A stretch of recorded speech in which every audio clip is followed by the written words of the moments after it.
Queridos irmãos, queridas irmãs, nós louvamos ao nosso Deus pelo privilégio da liberdade de estudarmos esse Evangelho. Privilégio da orientação que Ele tem nos concedido para o estudo do Evangelho do seu Filho Jesus, que é narrado pelo apóstolo João.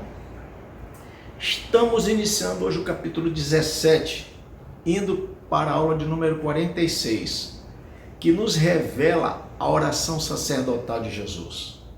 Veremos, portanto, do versículo 1 ao versículo 26. Apenas 26 versículos.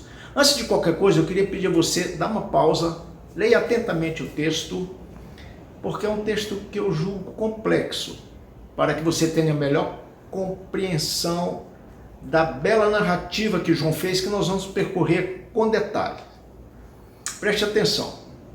Há um consenso entre os estudiosos da Bíblia de que João 17 registra um dos mais admiráveis textos das Sagradas Escrituras. É um dos textos mais estudados e debatidos, já registrados em tratados, em teses, e estudos, compêndios. E é um texto, assim, sem dúvida alguma, bastante maravilhoso, e vem registrar, em primeiro lugar, dentro de uma visão assim panorâmica que eu fiz, o exemplo da comunhão, por exemplo, que existe entre o Filho e o Pai. Em segundo lugar, esse texto vem registrar um maravilhoso modelo de intercessão do Filho como sumo sacerdote que é. Agora, assunto ao céu, ele continua intercedendo a nosso favor. Terceiro lugar, esse texto também registra em seus 26 versículos frases, palavras e expressões que jamais foram interpretadas totalmente. Isso porque nossas mentes são incapazes de entender de fato os assuntos citados nesse texto. Em quarto lugar, eu observei que nesse texto de João 17, ele usa uma linguagem jamais aplicada por outro profeta ou outro patriarca. João 17 traz informações e palavras que foram usadas somente por Jesus, o que vem provar, inclusive, a sua divindade. Então, dentro de uma visão panorâmica desse texto, percebe-se que do versículo 1 ao versículo 5, Jesus está orando pela sua própria glorificação. Do versículo 6 ao 19, ele ora pelos discípulos. Nessa oração, ele separa, veja bem, do restante das pessoas terrenas, declarando que eles não são mais do mundo. E esse texto traz esses detalhes, muito interessante, onde Jesus mostra a sua misericórdia, o seu amor, a sua intenção de preservar os seus entes queridos, de nos preservar, que agora somos discípulos de Jesus. Jesus então declara o seguinte, que eles não são mais do mundo, e pede para o Pai protegê-los, porque vão continuar no mundo. Do versículo 20 ao 26, eu destaco um ponto que eu julgo magnífico desse texto, quando Jesus ora por nós. Jesus orou por cada um de nós. Orou por mim, orou por você, meu irmão. Jesus orou por todos que vierem a crer no seu nome até a sua volta. Bem, feita essa introdução panorâmica do texto, nós podemos agora partir para uma análise um pouco mais detalhada, onde vemos que a partir do versículo 1, Jesus está plenamente consciente de que dentro de algumas horas ele seria entregue à cruz. Jesus sabia do seu martírio, Jesus sabia do seu sofrimento, Jesus tinha plena consciência de todos os detalhes da sua missão terrena e sabia que estava encerrando esse ministério terreno. Jesus sabia que estava dando cumprimento a uma missão que o Pai lhe outorgou antes da fundação do mundo. A missão de revelar o reino de Deus através dos seus ensinos, seus sinais, seus milagres, efetivando assim a redenção do povo de Deus. Desse modo, observa-se que Jesus está consciente de tudo o que ele ia passar nos próximos momentos. Ele sabia da sua morte de cruz. Ele sabia do seu grande sacrifício. Ele sabia da sua ressurreição. Ele sabia da sua ascensão, da sua glorificação. Ele tinha consciência de todas as etapas do que iria acontecer com a vida dele, dentro de um cumprimento completo da sua missão dada pelo Pai. Assim, observa-se que Jesus tanto é glorificado através da sua paixão e morte de cruz, quanto ele glorifica o Pai. E ele faz isso revelando através do diálogo que ele mantém aqui com seus discípulos. A sua morte e ressurreição trata-se, na verdade, da redenção de um número incalculável de pessoas.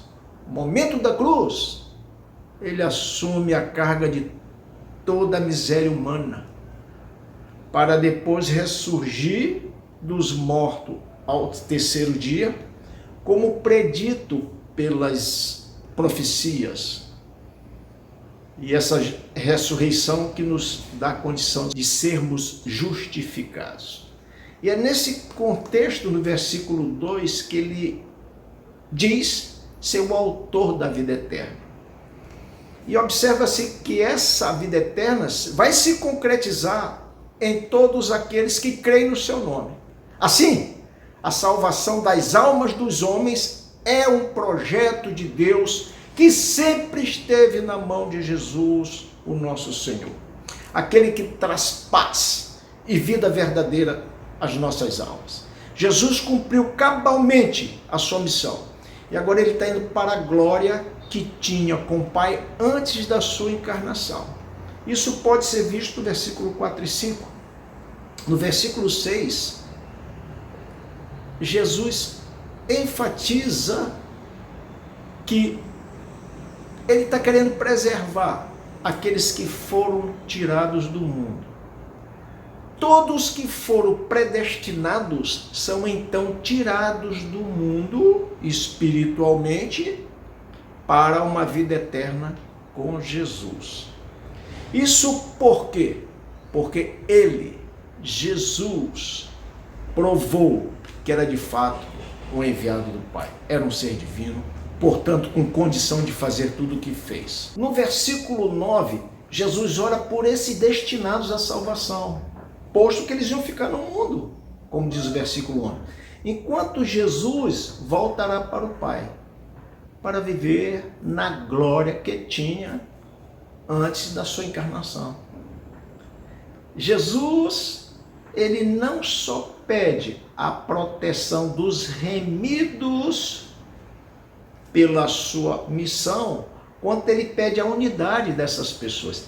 Isso é lindo, isso é maravilhoso, porque ele pede a unidade e ele pede de forma clara: Pai, essa unidade que eu tenho com você, eu quero que eles tenham entre si. Em outras palavras, ele está pedindo para que a igreja seja um só corpo, que a igreja seja unida.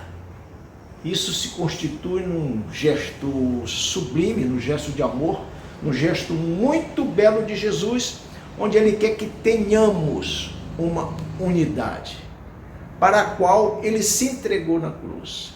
No versículo 13 ele diz o seguinte: agora eu estou indo para perto de ti, Pai, mas digo isso enquanto eu estou no mundo, para que o coração deles fique cheio da minha alegria.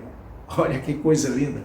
Essa passagem nos indica e pressupõe que Jesus orou na presença dos seus discípulos, para que eles se alegrassem a ouvir as suas palavras, as suas preocupações, seus últimos ensinamentos, intercedendo junto ao Pai por todos nós, pela sua igreja, por mim, por você. Por que isso? porque ele e nós somos continuadores da missão que estava sendo concretizada nesse momento por Jesus. No versículo 15 também traz uma narrativa maravilhosa, onde Jesus diz o seguinte: não peço que os tire do mundo, mas que os guarde do maligno. Olha que maravilha. Aqui nós aprendemos que os servos de Cristo não são blindados quanto às aflições, quanto às tribulações, contra a dificuldade do trabalho missionário, contra o ódio que eventualmente vai receber todo aquele que sai pregando o evangelho do Senhor Jesus. Mas Jesus intercede, Jesus roga ao Pai por todos os missionários, para que eles sejam guardados do mal. Que mal é esse? Pecado moral, pecado da corrupção, da vergonhosa queda pelo pecado da carne. Assim ele ora pelo bem maior que ele quer para os seus discípulos, que é a santificação de cada discípulo. Que perseguição vai ter, mas não a perseguição pessoal. Não a perseguição por falta do caráter ou de deslizes pecaminosos que vêm envergonhar a igreja. Então ele diz assim: santifica-os na verdade, Senhor, porque a tua palavra é a verdade. Olha que coisa maravilhosa. É como se ele estivesse dizendo: Pai, santifica cada um deles através da tua palavra, porque a tua palavra traz santificação. Glória a Deus por isso. Eu fico maravilhado com essas coisas. Jesus está indicando o meio pelo qual a santidade pode ser obtida, pelo estudo regular da Bíblia.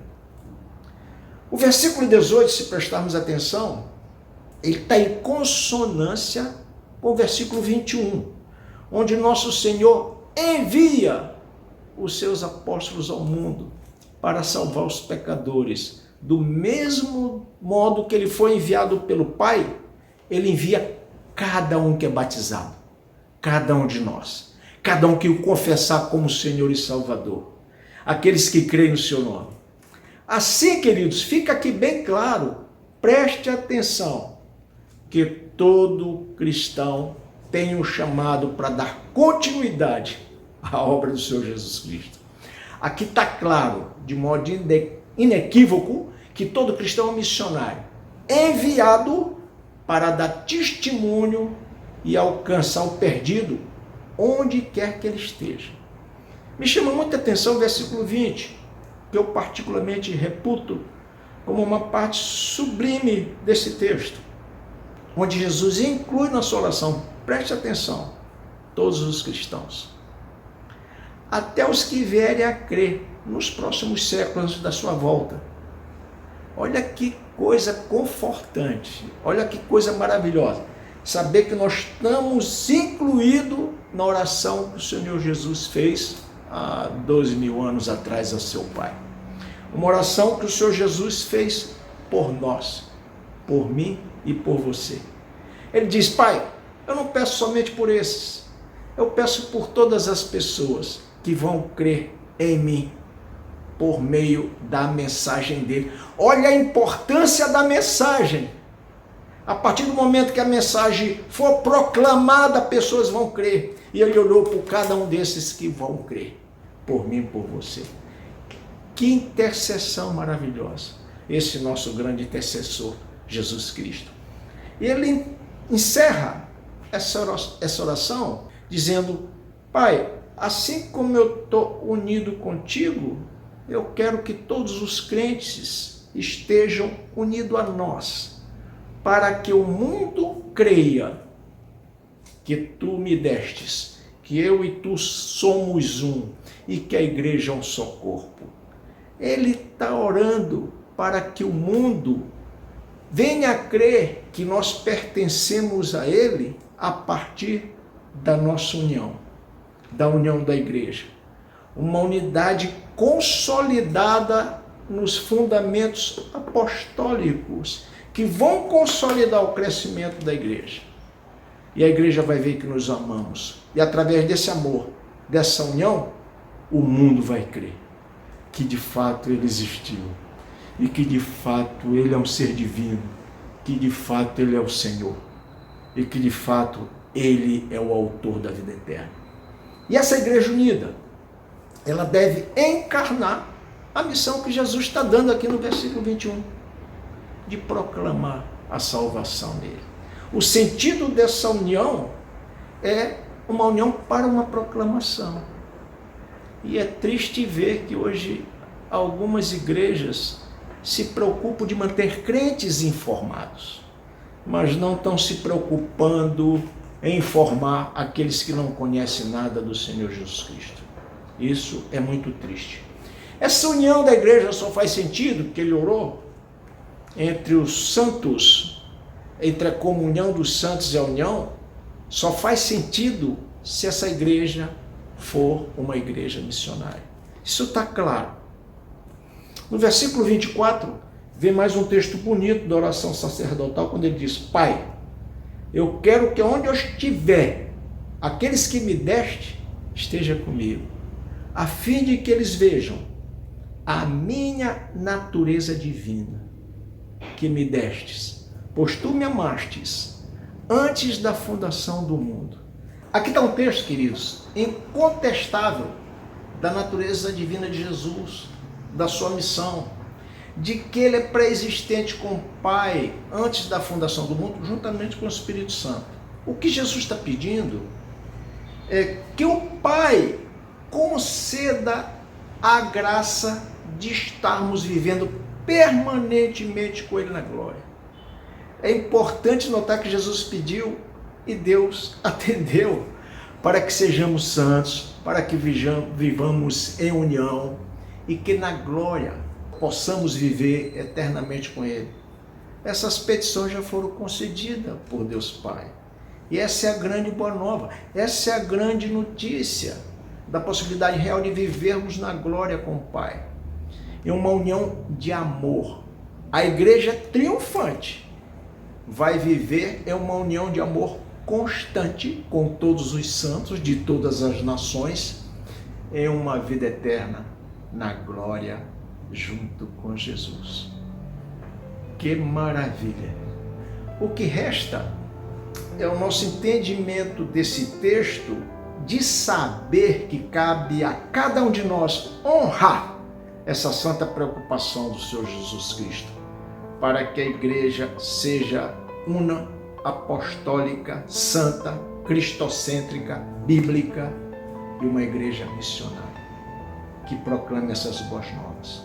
Obviamente não podemos esquecer que Ele orou por nós.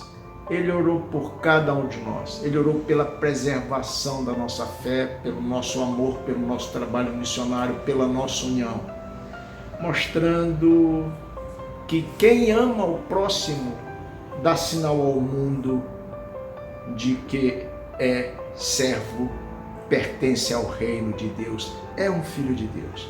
É um texto maravilhoso, é um texto divino, é um texto sublime.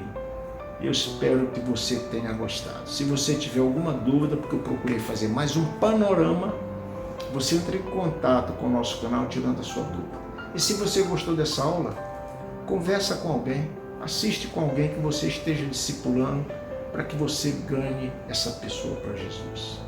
Obrigado por participar do canal junto conosco e que o Senhor te abençoe. Amém.